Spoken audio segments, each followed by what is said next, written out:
ബഹുമാനപ്പെട്ട ശ്രോതാക്കൾക്ക് പുതിയൊരു വീഡിയോയിലേക്ക് വീണ്ടും സ്വാഗതം ചെയ്യുന്നു. പാപസംബന്ധമായ അടിമത്തത്തിൽ നിന്നും ജനങ്ങൾ വിടുവിക്കപ്പെടുവാൻ നാം സുവിശേഷം അറിയിക്കണം, സുവിശേഷത്തെ എതിർക്കരുത് എന്നീ കാര്യങ്ങളാണ് കഴിഞ്ഞ വീഡിയോയിൽ നാം ചർച്ച ചെയ്തത്. അതായത് ഒരു സ്ത്രീയെ മോഹിക്കേണ്ടതിന് അവളെ നോക്കിയാൽ അവളോട് വ്യഭിചാരം ചെയ്തതായി കണക്കാക്കുമെന്നാണ് ദൈവം മനുഷ്യനോട് പറയുന്നത്. അതുപോലെ തന്നെ ഒരു മനുഷ്യനോട് നാം കോപിച്ചാൽ അവനെ കൊലപാതകം ചെയ്തതായി കണക്കാക്കുമെന്നാണ് ദൈവം മനുഷ്യനോട് അരുളി ചെയ്യുന്നത്. അപ്പോൾ എന്നെ കേൾക്കുന്ന പ്രിയ പൊതുജനങ്ങളെ, പാപം അതീവ ഗൗരവമുള്ള ഒരു വിഷയമാണെന്ന് സ്നേഹത്തോടെ ഓർപ്പിക്കട്ടെ. അപ്പം അതിനെതിരെ നിങ്ങളെ പ്രബോധിപ്പിക്കുവാൻ വേണ്ടിയാണ് സുവിശേഷകർ പൊതുസ്ഥലത്ത് വന്ന് നിങ്ങളെ സുവിശേഷം അറിയിക്കുന്നത്. അപ്പോൾ അതിനെ എതിർക്കാതെ സുവിശേഷത്തെ കൈക്കൊണ്ട് മാനസാന്തരപ്പെട്ട് മരണത്തിന് ശേഷമുള്ള നിത്യ ന്യായവിധിയിൽ നിന്ന് ഒഴിവുള്ളവരായി തീരുവാൻ ഒരിക്കൽ കൂടെ ഓർമ്മപ്പെടുത്തുകയാണ്. ഇന്ന് നമ്മൾ പറയാൻ ഉദ്ദേശിക്കുന്ന ഒരു സബ്ജക്റ്റ് ഉണർവ് എന്നൊരു വിഷയത്തെ ആസ്പദമാക്കിയാണ്. ഉണർവ് എന്ന് പറഞ്ഞാൽ അതിക്രമങ്ങളാലും പാപങ്ങളാലും മരിച്ചവനായിരുന്ന നമ്മെ ഓരോരുത്തരെയും യേശു ക്രിസ്തു ഉയർപ്പിച്ചു. അപ്പോൾ ഒരു ഉണർവിൻ്റെ ശക്തിയാണ് നമ്മളിൽ വ്യാപരിച്ചുകൊണ്ടിരിക്കുന്നത്. അപ്പോൾ ഒരു വ്യക്തി ഉണർത്തപ്പെടുമ്പോൾ ആ വ്യക്തിയുടെ കുടുംബം ഉണർത്തപ്പെടുന്നു, ആ വ്യക്തിക്ക് ചുറ്റുമുള്ള അയൽവക്കക്കാർ ഉണർത്തപ്പെടുന്നു, ആ സമൂഹം ഉണർത്തപ്പെടുന്നു. എങ്ങനെ? ആ വ്യക്തിയിലുണ്ടാകുന്ന മാറ്റത്തിലൂടെ, ആ വ്യക്തിക്കുണ്ടാകുന്ന മാനസാന്തരത്തിലൂടെ, ആ വ്യക്തിക്കുണ്ടാകുന്ന രൂപാന്തരത്തിലൂടെ, നല്ല സാക്ഷ്യമുണ്ടാകുന്നതിലൂടെ, യേശു ക്രിസ്തുവിനെ മറ്റുള്ളവർക്ക് പ്രസൻറ്റ് ചെയ്യുമ്പോൾ അവർ യേശുവിനെ അംഗീകരിക്കുവാൻ അതൊരു മുഖാന്തരമായി തീരുന്നു എന്ന് നമുക്ക് മനസ്സിലാക്കുവാൻ കഴിയും. എന്നാൽ ഉണർവ് എന്തെങ്കിലും ഒരിക്കൽ പെട്ടെന്ന് ഉണ്ടാകുന്നതല്ല.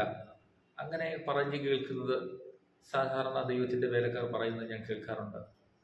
വലിയൊരു ഉണർവ് നടക്കാൻ പോകുന്നു, ഉണർവിനായി കാത്തിരിക്കാം എന്നൊക്കെ പറഞ്ഞ് നമ്മൾ കേൾക്കുന്നത് സർവ്വസാധാരണമാണ്. എന്നാൽ അതിനെക്കുറിച്ച് എനിക്ക് മനസ്സിലാകുന്നില്ല. കാരണം ഉണർവിൻ്റെ പ്രൊസീജിയർ ഇങ്ങനെയാണെന്നാണ് ഞാൻ മനസ്സിലാക്കിയിരിക്കുന്നത്. ഒരു വ്യക്തിയിൽ ഉണർവുണ്ടാകുമ്പോൾ ആ വ്യക്തിയിൽ പുത്രൻ്റെ ജീവൻ ആ വ്യക്തിയിൽ ഉണ്ടാകുമ്പോൾ ആ വ്യക്തി ഉണർന്ന് പ്രവർത്തിക്കുന്നു. അങ്ങനെ ഓരോ വ്യക്തികളും ഉണർന്ന് പ്രവർത്തിക്കുമ്പോൾ ദൈവരാജ്യത്തിൻ്റെ സുവിശേഷം ജനങ്ങളിലേക്ക് പരക്കുവാൻ ഇടയാകുന്നു.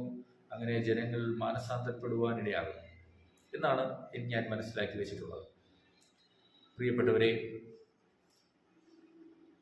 വേല വളരെയുണ്ട്, ദൈവത്തിൻ്റെ വേല. സുവിശേഷം അറിയുവാൻ, കേൾക്കുവാൻ അനേകർ നമ്മളെ കാത്തിരിക്കുന്നു. പൊതുജനങ്ങൾക്ക് സുവിശേഷം, ദൈവരാജ്യത്തിൻ്റെ സുവിശേഷം ആവർത്തിച്ച് നാം പറഞ്ഞാൽ മാത്രമേ അവർക്ക് കൈക്കൊള്ളുവാൻ കഴിയുള്ളൂ, അവരുടെ ശ്രദ്ധയിലേക്ക് സുവിശേഷം എത്തുകയുള്ളൂ. അതിനായി ഉണർത്തപ്പെട്ട ദൈവമക്കൾ തുലവും ചുരുക്കമാണ് ഫീൽഡിൽ. എന്നാൽ ഉണർത്തപ്പെട്ട വലിയൊരു കൂട്ടം അവരുടെ ദൗത്യത്തെ ഇനിയൊരു ഉണർവ് വരുമെന്ന് പറഞ്ഞ് കാത്തിരിക്കുന്നതായിട്ട് നമുക്ക് മനസ്സിലാക്കുവാൻ കഴിയും. എന്നാൽ അങ്ങനെയല്ല. അങ്ങനെ വലിയൊരു ഉണർവ് വരും എന്ന് പറഞ്ഞ് കാത്തിരുന്ന് നമ്മുടെ സമയവും ദൗത്യവും നഷ്ടപ്പെടുത്താതെ ഉണർത്തപ്പെട്ട ഓരോരുത്തരും ഫീൽഡിലേക്ക് ഇറങ്ങി അനേകരെ ക്രിസ്തുവിലേക്ക് ആദായപ്പെടുത്തുവാൻ ഞാൻ പ്രബോധിപ്പിക്കുന്നു. ഇന്ന് സഭകളിൽ ദൈവത്തിൻ്റെ വേലക്കാർ ഒരു സഭയിൽ നിന്നും മറ്റൊരു സഭയിലേക്ക് പോയി വചനം ശുശ്രൂഷിക്കുന്നു. അതും അനുഗ്രഹം തന്നെ.